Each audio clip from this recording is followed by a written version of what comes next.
Hi lovelies, it's Ethany and I am really excited. This has been a video that I've been wanting to make for a very long time. I had to accumulate a lot of things and wait. So I'm finally here to share with you 11 witchcraft magic books that shaped me as a witch in my witchling years as a teenager. So it was very hard to kind of narrow this down, as like with most witches, with most people who find the craft or paganism, I have read a lot of books and I have stuffed bookcases. They literally can't take any more, the poor things. So I just read everything when I started. I devoured books and I had to go to bookshops in Australia where they would wrap everything up in plastic and you couldn't read anything. I had to go to libraries and find things, which was difficult in itself. We didn't have the internet. We didn't have Amazon in Australia. There was really nothing that kind of compared. You had to go into like things like Angus and Robertson and Dymocks in Australia and just like try your luck, or go to a new age store. And what is available now is so much different than what was available back then. So the way that I chose these books was books that changed me, that opened my world. They led me home. They really stuck with me for one reason or another, and they've shaped and informed my very formative years as a witch. Now, I have changed. I have grown and evolved. I'm certainly not a teenager anymore. So that has absolutely moved through my taste in music. Well, yeah, true. Taste in music, everything in my movies, literature, books, food, like everything changes as you get older. But these were books that, like, especially the first one I'm going to talk about, I probably would have still found paganism, but it would have taken me a long time and found the space of being a witch, and I would have come home, but it just would have maybe taken a long time. I don't know. Basically, they just changed me. And these are books along the spectrum of magic, Wicca, witchcraft, because they're not the same thing. I even have a couple of fiction books in here and a tarot book as well. No surprise there for the tarot book. Now, in this, I have got a list of these books over on my blog at ethany.com, but I just wrote a couple little notes here. I'm probably going to talk a lot more in depth in this video. So if you're watching the video, hurrah, you get to see a lot more. Now, before I jump in, I just want to talk about how this is not about the credibility of the author, or if they're a good person, or if they're a creeper, if they are, they know what they're talking about, they are shitheads. Like, whether the stuff is good, I'm not sitting here as reviewing the books as a reviewer, as a, historian. These are books that impacted me. They were important to me because they helped me forge my own path. And also, please keep in mind, this was in the 90s. It is not like now. So I kind of mentioned that before. So with that, you don't need to have read these books. These are just my thing. These are the books that impacted me. So without further ado, let's have a look at the 11 books I chose that really shaped me as a witch in my witchling years as a teenager. So let's do this thing. So the first one is a very sun-bleached copy of The Learned Art of Witches and Wizards. See how different? It's like, that's what the cover should have been, like more parchment-like, but it got a lot of sun. This is the copy that I actually purchased when I found it in the bookshop. It's even got my very, very old book notes in there. Okay, so there is a story. This is my coming home story. I recently talked about this on Lucy Cavendish's Witchcraft. I was doing a English paper we could write about whatever, so I wanted to write about Salem, and I went to go find books on the craft and witches and do my research, and everything I was finding was like witches are evil and all that kind of like nonsense.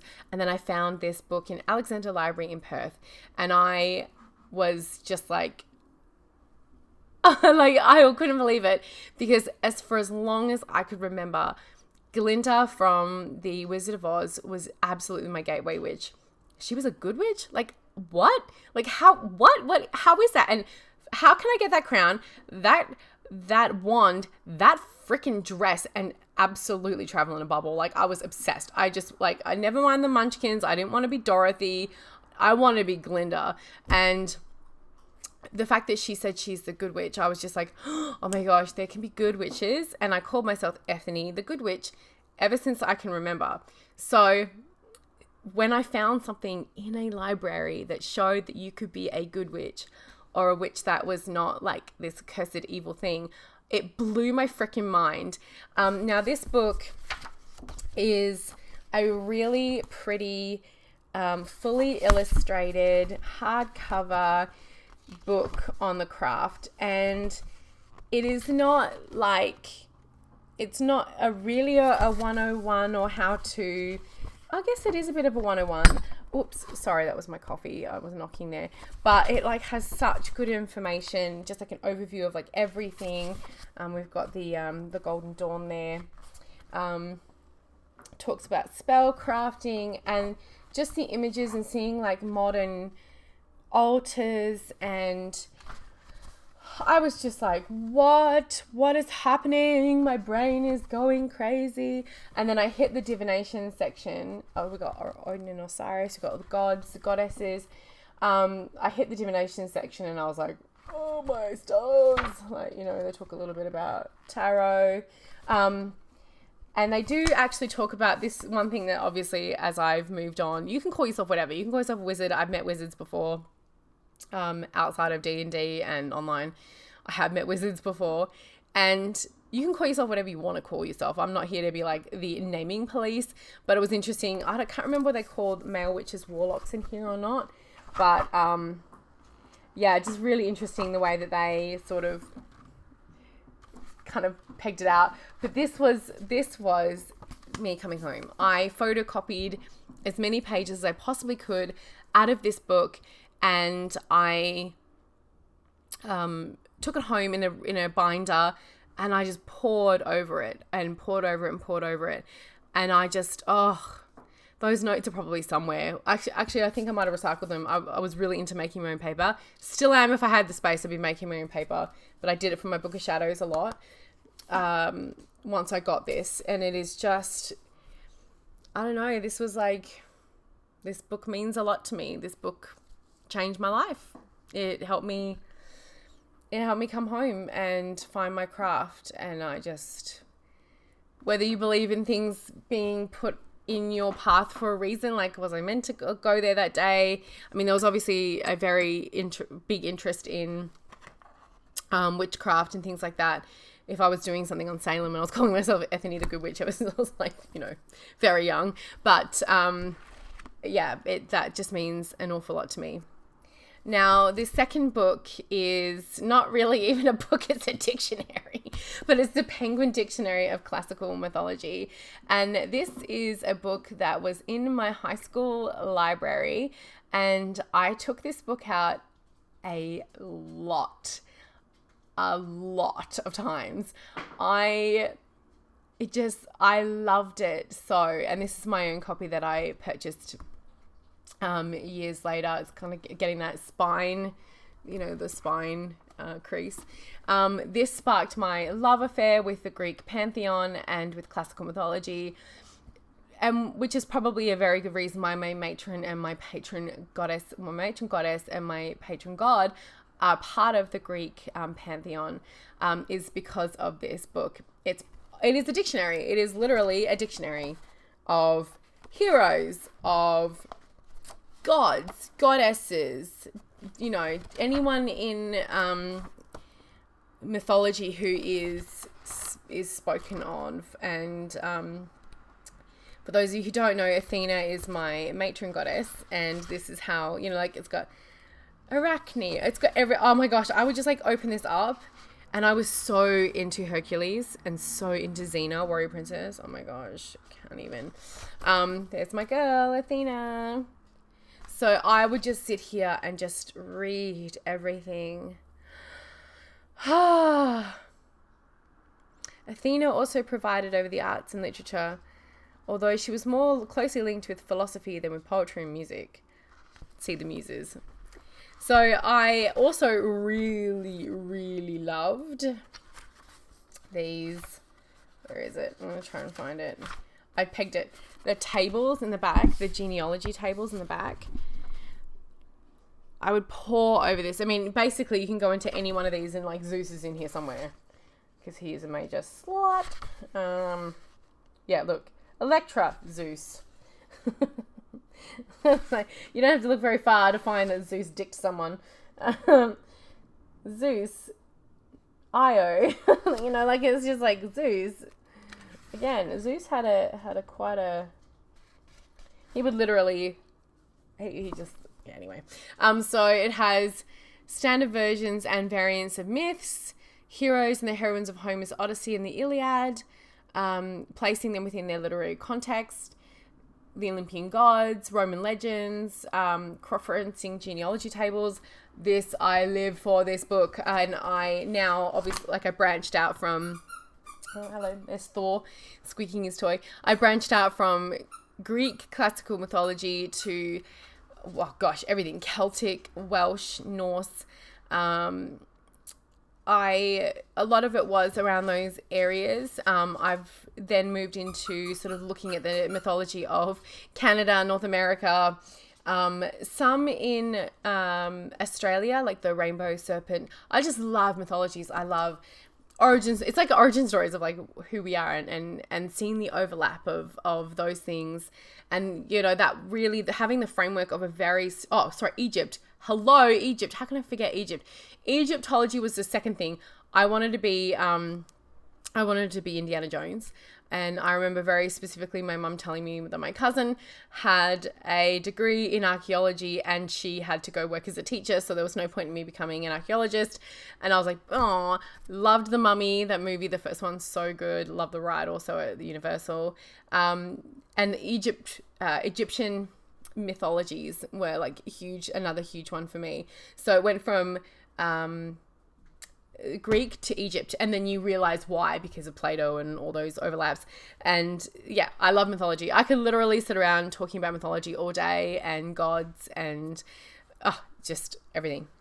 Okay, so that was another book that like completely changed my perspective, changed my world, opened up to lots of different themes, and I just love reading it. Like, I know it's a weird thing to love, reading a fucking dictionary, but hey, I'm a nerd.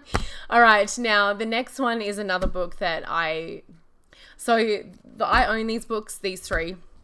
Some of them I had to get out of the library, but this one I found a secondhand copy because my original is back in Australia, and it is Teen Witch by Silver Ravenwolf. Now, I'm not going to comment on Silver Ravenwolf. I am talking about the fact that this is a book that changed my life. It did. To see teenagers on the front of this, you know, on the front here when I was a teenager was crazy. It was like, what? From the spells, I'm going to show you some of the spells that I worked with in high school that worked from this book. This was just exactly what my little teen heart was longing for. And, it was relatable. It spoke my language, even though I was in Australia and this was, you know, Silver Ravenwolf is from the US and the schools are a little bit different. But it was such a pillar of my craft. I remember sitting down with this book, watching Buffy the Vampire Slayer and watching Charmed, the original. Don't talk to me about the remake. And, handwriting the spells with all of my personal like notes into it in my book of shadows as a teenager. And it inspired me to run my first teen group, which is what I actually did as a teenager to find fellow teen witches. So I've got some funny stories around that, but anyway, this was just, I'm so glad I got the secondhand copy because there's been a number of runs of this. It's sold a lot of copies and they've got different, lots of different covers. And the cover that I have back home, which is full of notes, is this cover. But I got this secondhand online so I could show you the spells that I had, and the one I couldn't get it from the library here. And this was the one that came because it could have been any of them. So anyways, I'm going to show you a couple of spells that really, really worked for me. The first one was the Moneymaker Shaker spell. And this is a great spell. I'd still do this spell to this day. And this spell, I did this spell and I remember being in the car. So I did the spell, you know, did the whole don't talk about it, do the thing and let it go. I'm sure like those parents like, we can hear you doing witchcraft behind the door. They were really cool about it though. Because doors do not like, you can still hear stuff. So anyway, so I did the spell and I went with my parents and my sister to the aquarium in Australia, and we parked the car and I opened the door and there was a $20 note on the floor of the car park. No one around, nothing. We'd driven, it was like a kind of a damp day, so it like stuck to the ground, and I picked it up and I looked around and I was like, no one here is like looking. I was like, sweet. And then I got a babysitting job like 2 days later. Like, it works. It was like, magic works, people. Magic works. And then another one that I use to this day, and I've done a lot of variations of this spell. I've added a lot of ingredients. I've added a few different things to this as well, just to make it like real potent, is the Frost Giant spell, where you shove people in the freezer. I had a bit of trouble with a couple of girls at school, and I didn't want to hurt them. They were just mean and bitchy. One of them was like, girl, you must have been having some shit going on back home because you were a bitch. And this is just a way to, wasn't bad either. The bullying in my high school wasn't, I was very, very fortunate. It's interesting that Silver says, of all the spells used by my children, I think this one gets the most workouts in my home. And it's true. I've used it a lot, and I even say it to people all the time, where you just, so here it's like, whether you want to stop gossip, cool an argument, stop harassment, or banish a problem. So this was for bullying for me, and I just use that so many times.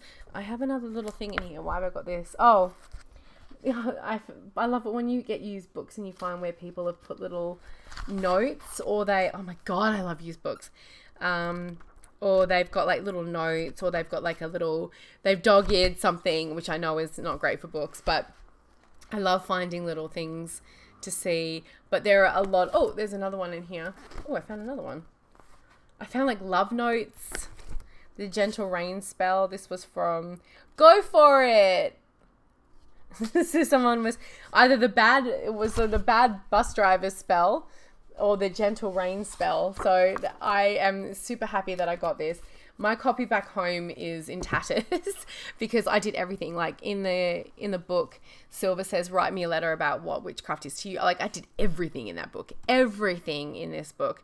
So that was another really big one. This was another book, The Witchcraft, A Beginner's Guide by Teresa Maury. I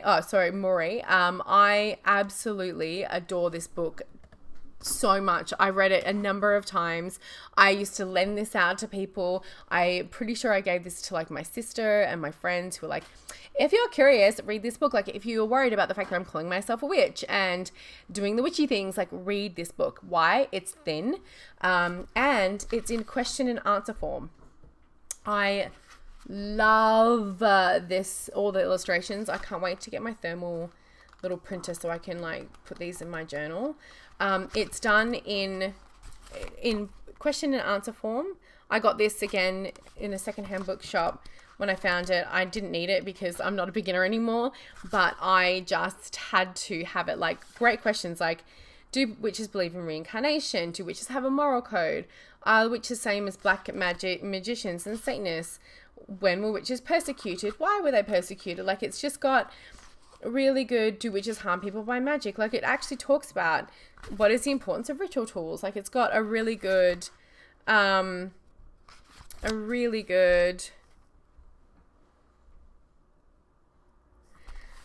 stuff here. So and it's got all the Sabbats and yeah, just witches around the world. Anyway, this was a great book. Great book to have, and I loved the fact that it was really well laid out. It was very simple to read. It was a quick read, and I was able to give it to people who were really curious. And it was just something that I was able to also answer questions from, because you're going to get those questions when you come out of the broom closet or you start your path. You're going to ask those questions and want an answer without having to Google everything, because it's in here. Again, I'm not going through like saying that it's like the best information, but shit, for like a 122 page book that will answer a lot of your questions, at least at the surface level, and help you have some information to go back to people and like answer questions of them. It's really good. I really enjoyed it, and I still have it in my collection.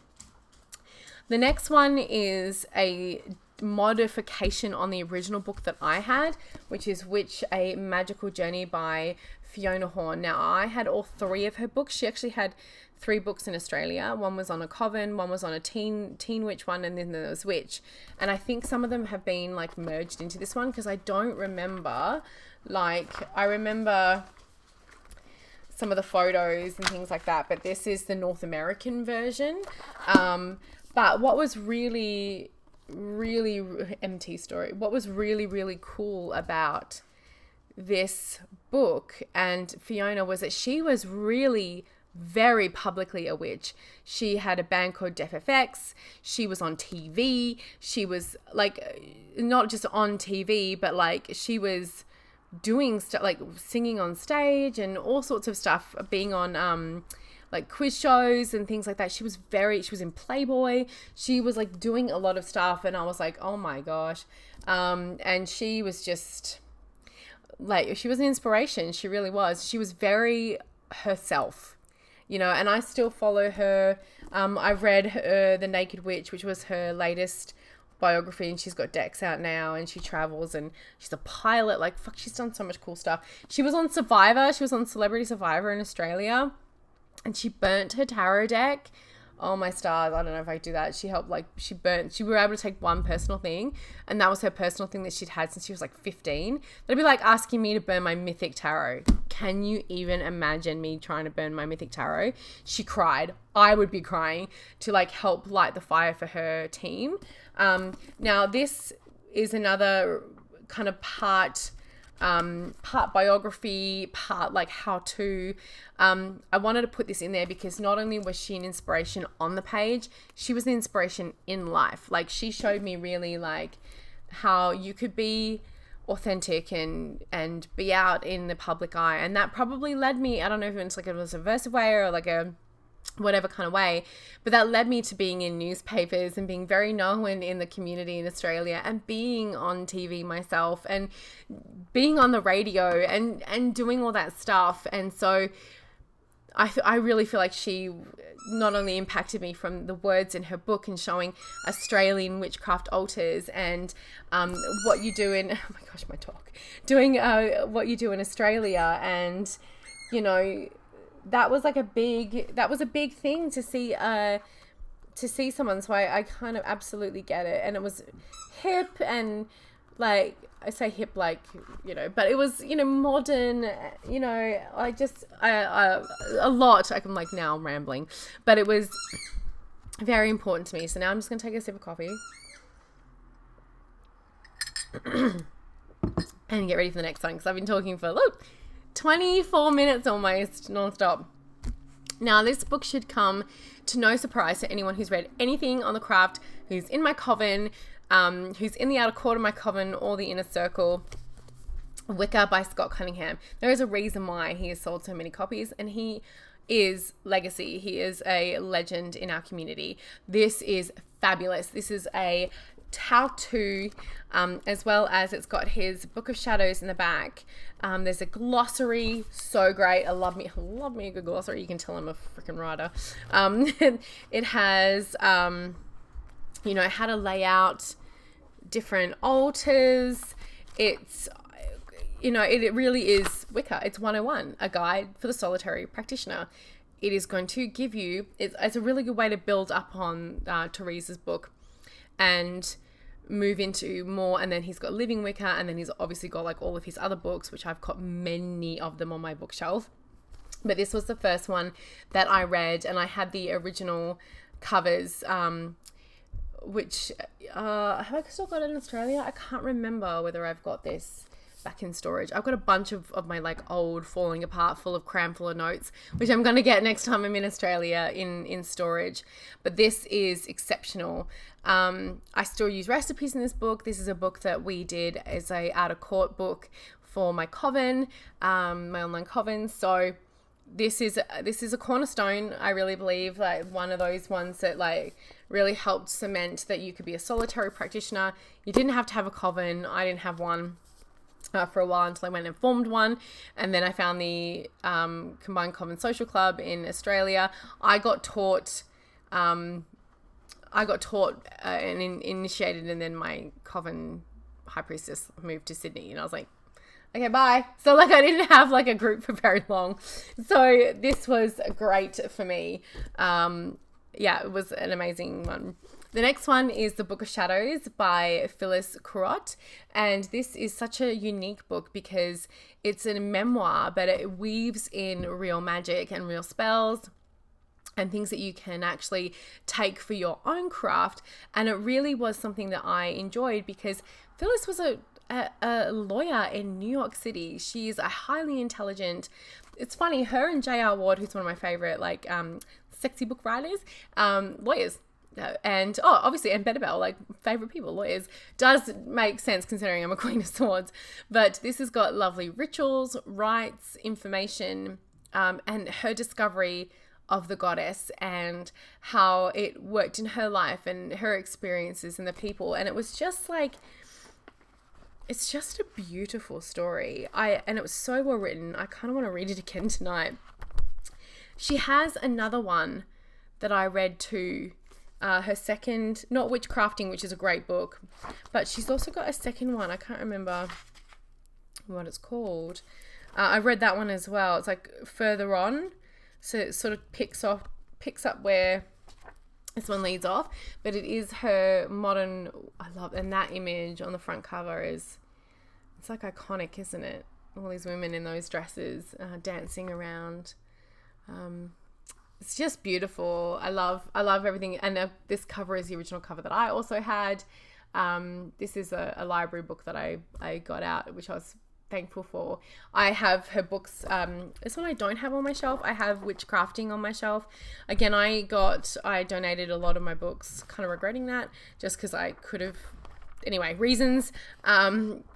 And this is one of the books that I donated, but at least I can get it out of the library. Go and support your library, everybody. Your local library. Okay, so this is the only book that I do not have. I could not get a copy of, which is the Complete Book of Witchcraft by Raymond Buckland, or what I like to call the Big Blue Book of Witchcraft by Unky Bucky. My copy is in that storage container where all those other ones are, packed full of notes, written to shit in, dog-eared, all that kind of stuff. I did all, it's lesson format, it's set out really well, but it was the only one that I couldn't get a copy of. Still, I'll try to put a little like picture of it up there for you. I'm sure many of you know that very iconic blue cover book. But Raymond Buckland did a lot for the craft in the US, absolutely did. The older I got, the more creepy that book kind of seemed. It's like, yeah, okay, you I get it, you like nubile women, but nothing like, lots of people like women, but it was just a little bit like the older I got and the more discerning I kind of got about some things. I was just like, but it had a lot of information. It was a lesson set out, it gave you homework. It was a very good primer. I mean, everything should be taken with a grain of salt. Like on it, like, you should question what you read, absolutely. But I still think it's a really impactful book, and it was a super impactful book for me when I was a teenager. Number 9, To Ride a Silver Broomstick by Silver Ravenwolf. Now, this was the first in her 3-part series, To Stir a Sacred Cauldron and To Light a Sacred Flame. I have all 3 of them in Australia. Again, in the original covers are so pretty. I wanted to get this out. I got this out of the library. This is really like the if you had the teen one, this was the kind of like for older people. So obviously it's got less about, you know, spells for bad bus drivers and gossiping. And, well, you know, as an adult, you still have to deal with bad bus drivers and gossiping, a lot of us. So, you know what? Relevant, hashtag relevant. But it's, you know, another one of these very, you know, what types of witches are there? Like, you know, Dianic, Hereditary, Alexandrian, Gardnerian, Fae, you know, like it's got some good stuff in here as well. It's got contacts, which are probably like well and truly kind of bust. There's some contact. I love all these ones in the back here. They were like, you can contact this organization. It's like, this organization is no longer around. You know, and for those of you who are like, where is like the Faras and Dorante Valiente and all that, that came when I was in my early 20s. So look out for that video. But this was another one of my teen years. I think because I read Teen Witch and then I went into like, I kind of like got into her stuff. I really, really liked her. Now, these two books are my fiction choices, and it's going to, I don't know, might surprise some people, but these are Dragon's Bane and Dragon Search. Now, I'm putting these as two because they are a Chronicles series, 2-in-1, and these are by Patricia C. Reed, and I read these books. I looked everywhere for them. We didn't have Amazon. Like I said, now you can go get them from Amazon. We did not have the Amazon. I found it really hard to find them. So I found these books. This I found at the Canning Vale markets.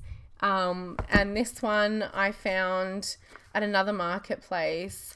And these were like used books. I've got like dye on them, but I just didn't care. I didn't care.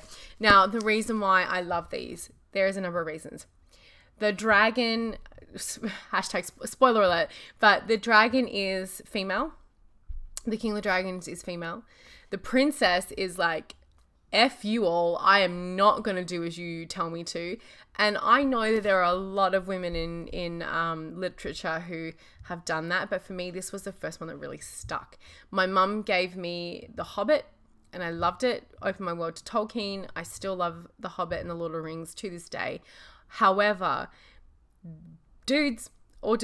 So there was very little women, and there was like nothing for me to really sink I couldn't relate to any of it in that way, you know? Whereas like the princess is the main protagonist, and she is like, I'm not going to get married to whoever you say I'm going to do. I'm going to run away. And she does. And then she also has to overcome a foe. And then in this one, this book shaped me because it showed me it put into words how I see magic. So depending on the different tradition, how your clairs work, how you see magic, how it feels to you, you are going to, on an energetic, ethereal, meditative, otherworldly, third eye way, see magic in different ways. And this was the way that I saw magic. So I just want to read like a little, if you're still with me here and 33 minutes in. Okay, so the Enchanted Forest, which is introduced into more so in this one, talks about how the king of the Enchanted Forest, Mendembar, is the only one who can access the magic the way it is. So the forest chooses him. The forest chooses the king. Wouldn't that be amazing if Gaia chose presidents? One could only wish. And then the access to the magic is then given to the king, and he can see it and feel it. So carefully he reached out and gathered a handful of magic. It felt a lot like taking a hold of a handful of thin cords, except that the cords were invisible, floating in the air, and made his palms tingle when he touched them. And of course, each cord was actually a piece of solid magic that he could use to cast a spell if he wanted. In fact, he had to concentrate so hard to keep from casting a spell or two with his magic that he's trying to repair something, so he's gathering. He pulled the invisible threads and started to weave through his magic. So in that scene, he's trying to repair something from Dragonfire, which can actually damage and disintegrate magic, and that's one of the things in this thing. But it's a web. It's this floating web, and that's exactly how my clairs work. So when I'm working with a client for a reading, they start talking, and it's like someone touched my spider web, my magic web, and I start to see like what's going on for them, what's going on in their, you know, their work. The more they talk, the more gets painted outwards. And then it's like here, then all the pathways, like, you know, when someone comes to a reading, it's like, this is path A and this is path B and this is if you do nothing. It's literally how, and then it's literally how my clairs work. So to hear this, not only in a book, but to have great, like this woman protagonist who's also in this book as well. And to have this magic explained that way, like I'm getting goosebumps just thinking about it. It was like it meant so much to me. And I've read it more times than I can count. And then finally we have the Mythic Tarot book, and I have the deck as well, but I've shown this a number of times. Oh, someone's calling me on my phone. You can hear Harry Potter. So we're going to ignore that. I'm just going to have to hear my phone. I forgot to turn it off. The Mythic Tarot book. This is by Juliet Sharman Burke and Liz Green, and it is the original copies from the 80s. And again, because I was addicted to mythology, this was right up my alley. This was my first tarot deck that I got at the Pickle Fairy and Other Myths when I was still in high school, and I love it. How did it shape me? Are you kidding me? Your first tarot deck? How this shaped me in every, like, I love tarot to this day. This is all lovely, you know, oh, it smells so good. Like hardcover book. I got the set with the cloth and everything. I adore it. I tried to cover it with contact poorly. It's just, this was how did this impact me? This was my introduction to the tarot, something that would become my, you know, witchcraft and tarot. Oh, sorry, Thor. I disturbed him. He's sleeping under my feet. Hey, sweetie. Really became like the thing in my life. Like it's so entrenched in every part of my life, and it was a big thing for me. It was the first tool I used for divination. It was, and still my favorite tool for divination. So it really impacted me, and I love the original. I can't connect to the art of the second edition. I don't know what happened there. Like they couldn't get the rights to it, but I love the original. And it's one of my tarot treasures. So that is my list of 11 books that shaped me as a teenage witch, and I would love to hear from you. I'd love to hear like what books shaped you as a teenager, if you found the craft as a teenager, or see a video response if you have one for this subject. And look out for the next video in this series when I talk about the books that shaped me as a witch in my 20s. I'm going to do that. So yeah. And I guess I best also just say, like, if you're got questions about the craft, I've got workbooks on each one of the Sabbats, send me an email, ethany@tarotreadersacademy.com. I will send you all of my Book of Shadows resources full of, and then 8 free workbooks for every one of the Sabbats. And then, you know, if you're looking for a group and you're in the middle of nowhere, come and check out my Awakened Soul Coven. We are always open to new members, and there's no dogma, no bullshit, no bullying, welcoming everybody, just holding space, celebrating the moons, reading the books, and having a great time. So thank you so much for watching. I'm going to put a link in the description below to where my blog post is with all these books. And that's where the list of the books are. So if anyone asks, head over there and find the list. You're amazing. Keep being a magical unicorn, sparkly fairy, witch, badass, whatever you are. Just be you. And I'll see you all next time.